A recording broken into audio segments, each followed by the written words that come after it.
Hello, everyone, and welcome back to Mr. English Channel, where learning English is easy and fun. I'm Emily. Hello, Emily. Hi, everyone. It is so great to be here with all of you today for another exciting episode. Traveling is honestly one of the absolute best ways to use your English in real life. Don't you think, Paul? Oh, yeah, absolutely.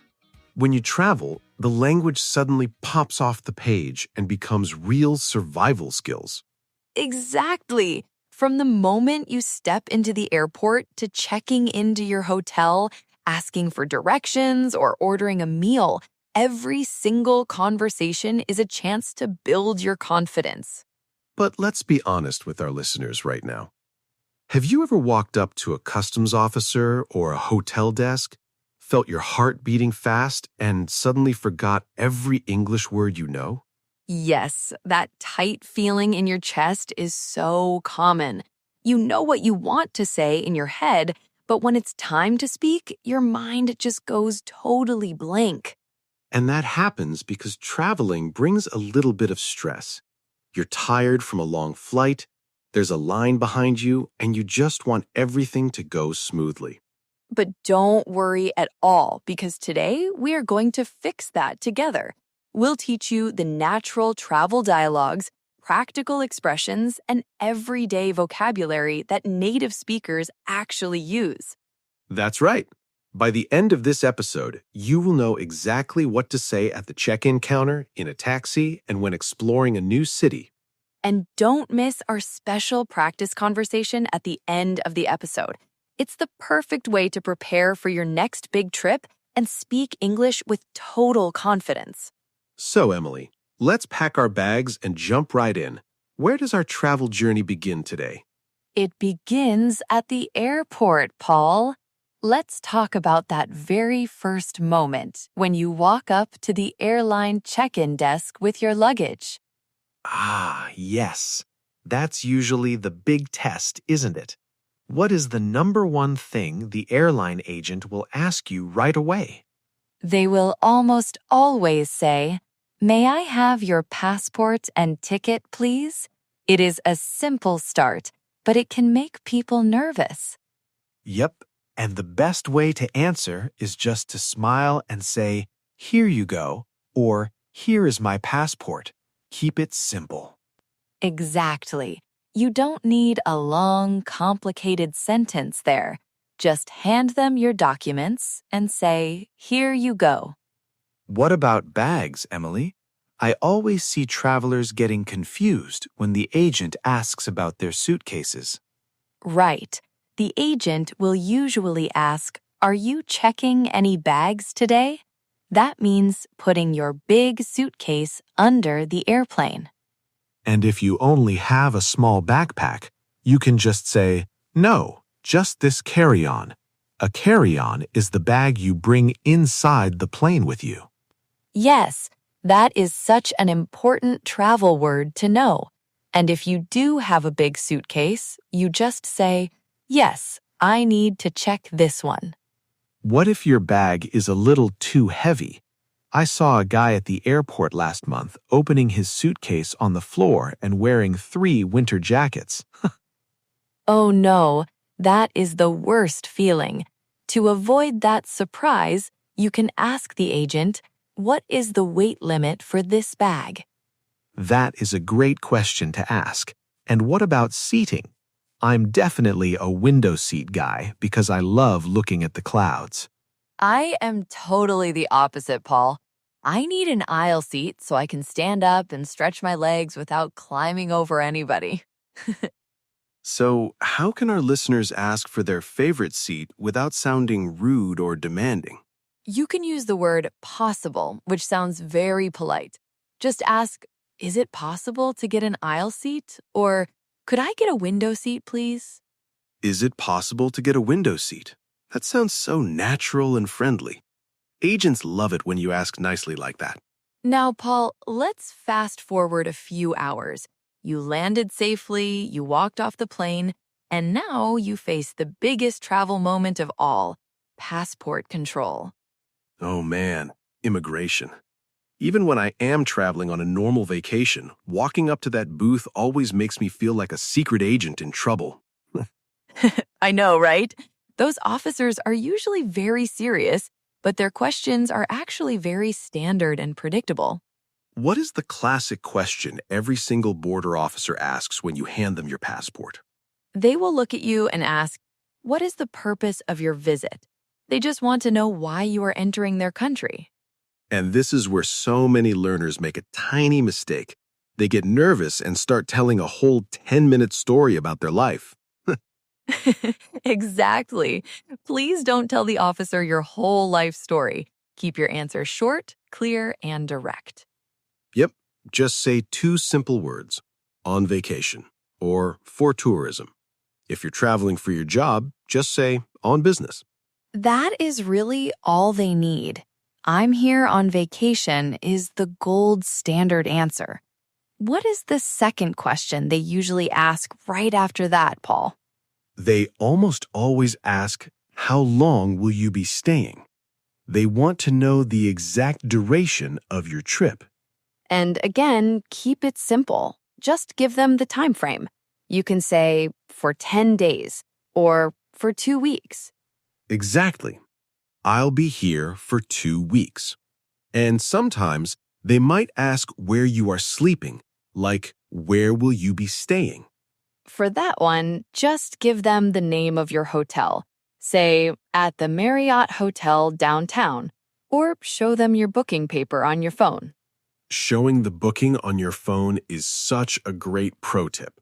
It saves you from having to spell out funny street names. Yes, visual aids are a traveler's best friend. Once the officer stamps your passport, you grab your bags and head out into the city. Which brings us to our next big destination, Emily. Arriving at your hotel after a long, exhausting day of travel. Oh, there is no better feeling than finally reaching your hotel desk and knowing a soft bed is waiting for you. But before you can sleep, you have to talk to the receptionist.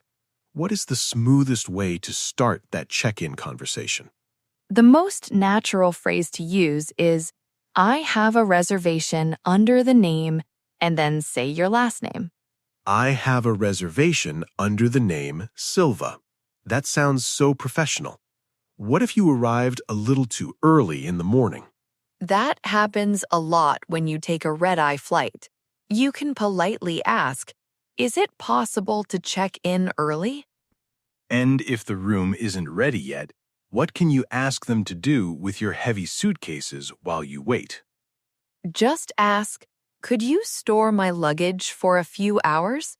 Most hotels are super happy to keep your bags in a locked room for free. That is super helpful. Now, once you finally get your room key, there are usually a couple of important questions you want to ask before walking away. Oh yeah. What is the first thing you always ask a hotel receptionist, Paul? I bet I can guess.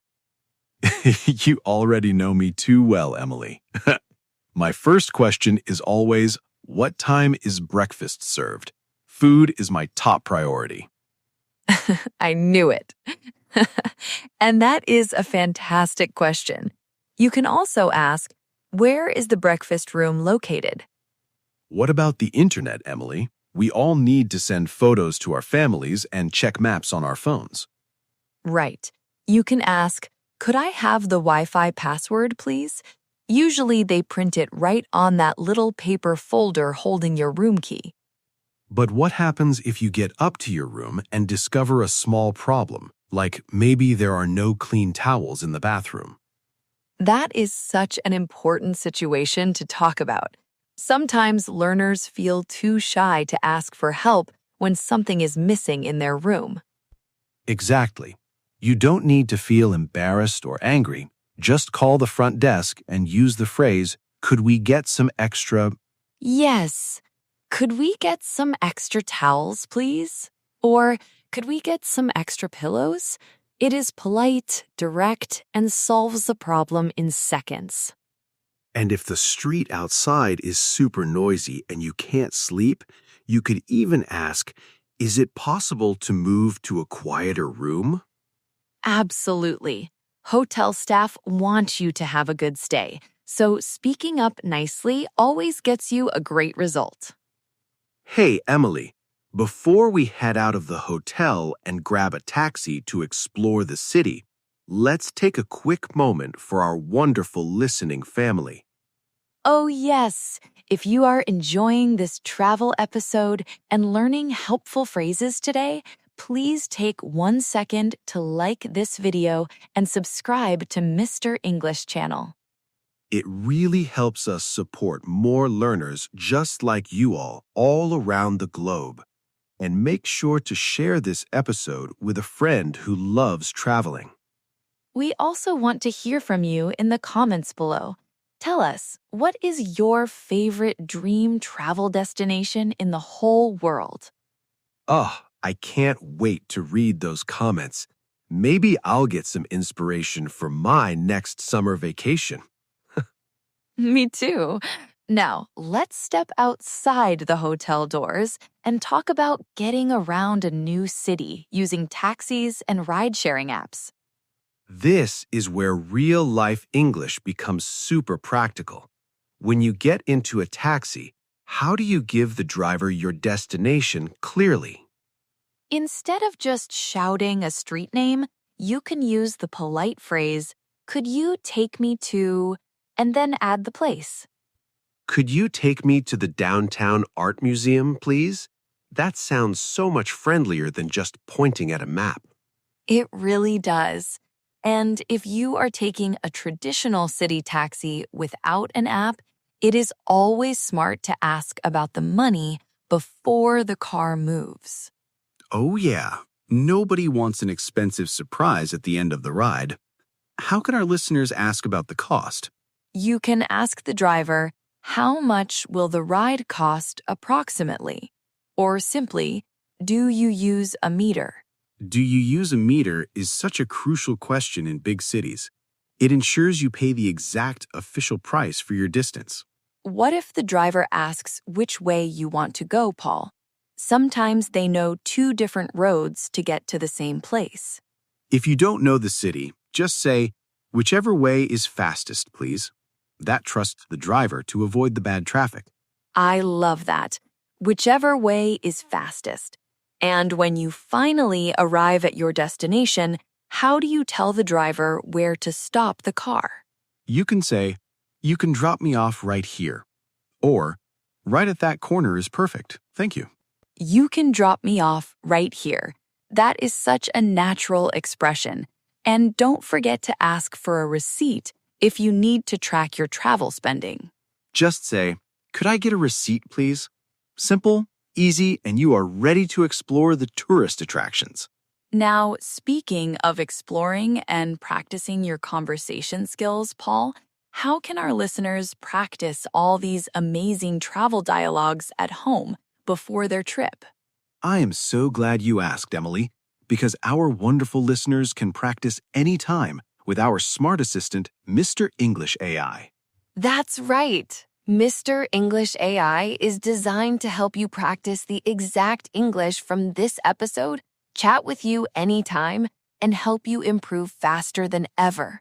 You can tell Mr. English AI, "Let's roleplay a hotel check-in," or "Act like a taxi driver," and it will have a real, natural conversation with you. It is like having a friendly, patient English teacher in your pocket 24 hours a day. You can find the special link right down in the video description. Make sure to check out that link in the description after the video. It will build your speaking confidence so fast before your next trip. Curious. Now let's head over to that famous tourist attraction we took the taxi to. How do we handle buying tickets without getting overwhelmed by options? Walking up to a ticket window at a famous museum or park can be busy. The clearest way to ask for tickets is to state the number and the type. Yes. For example, you can say, 2 adult tickets for the museum, please, or 1 student ticket, please. What if there's a special tour with a guide, Emily? How can our listeners ask if there's an English speaker leading the group? You can ask, do you offer guided tours in English? Or what time is the next English tour? That is so useful. And what if you want to know if you can take pictures of the famous paintings inside? Just ask the staff member, are we allowed to take photos in here? It is always better to ask first before pulling out your camera. Definitely. You don't want a museum guard blowing a whistle at you. And Emily, what is your favorite way to find secret spots in a new city?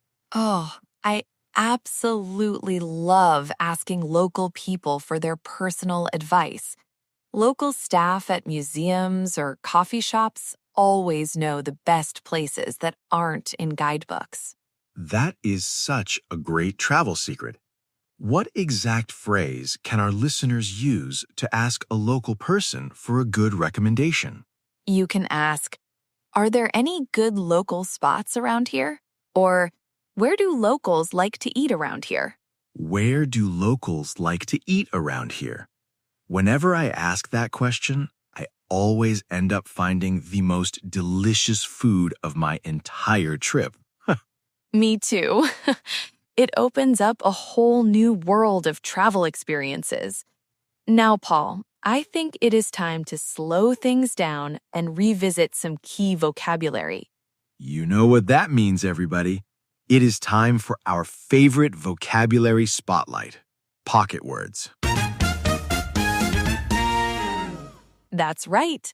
These are 4 super useful words from today's travel episode that you should put right into your mental pocket and take with you on your next trip. I am ready, Emily. What is our very first pocket word for today's travel episode? Our first word is layover. Let's say that one more time for the ear. Layover.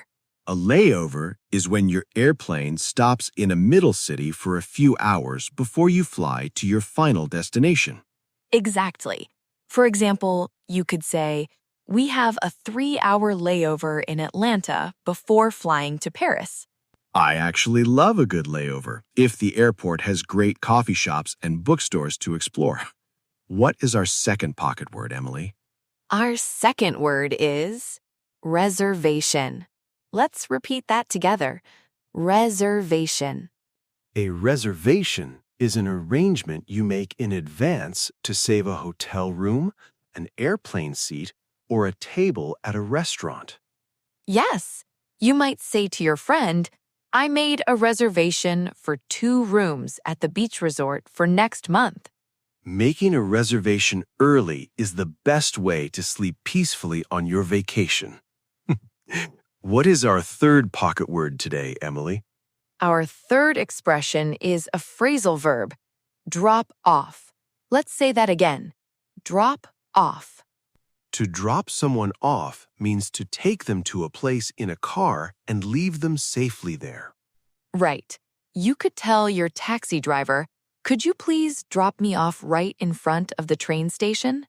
And my brother always drops me off at the airport's departures gate when I go on a trip.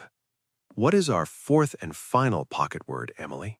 Our fourth word is complimentary. Let's repeat that nice long word.